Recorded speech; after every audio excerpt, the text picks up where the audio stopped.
BRINK takes place on the Ark. It's an immense artificial floating city at sea, built as part of a contemporary green vision, but now existing in 2045, and having lost contact about 20 years beforehand with the rest of the Earth, it exists in complete isolation with what were originally sustainable resources now in limited supply.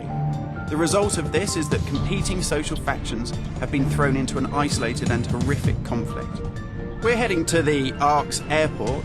This was the original location that celebrities flew in and out of and had their photo opportunities, but it's also, because it's been deserted and disused for 20 years, the ideal location for me to show you a couple of the game's features in the absence of any enemies. Now, BRINK uses those same familiar shooter controls that you're used to, but without the artificial constraints, because we've developed a new system that we're calling S.M.A.R.T. It stands for Smooth Movement Across Random Terrain.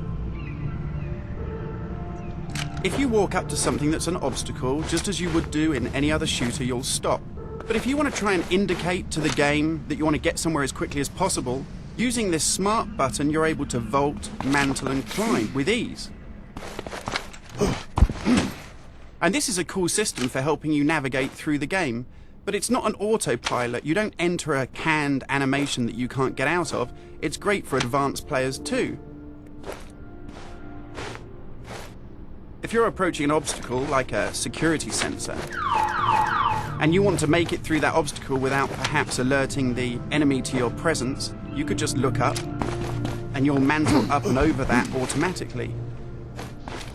And by the same token, if you use your same smart button just running towards something and looking down, you'll indicate to the game that you're able to slide under something. And this is really important because in BRINK, we want you to be able to make tactical decisions about where you go and how you play. It's not a rail shooter where you're on a kind of minecart witnessing canned cinematics.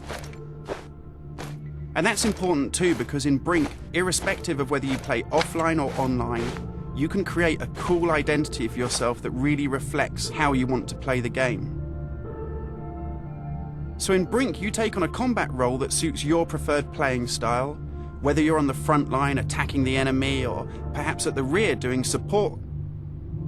You'll take part in military objectives as part of a coordinated squad.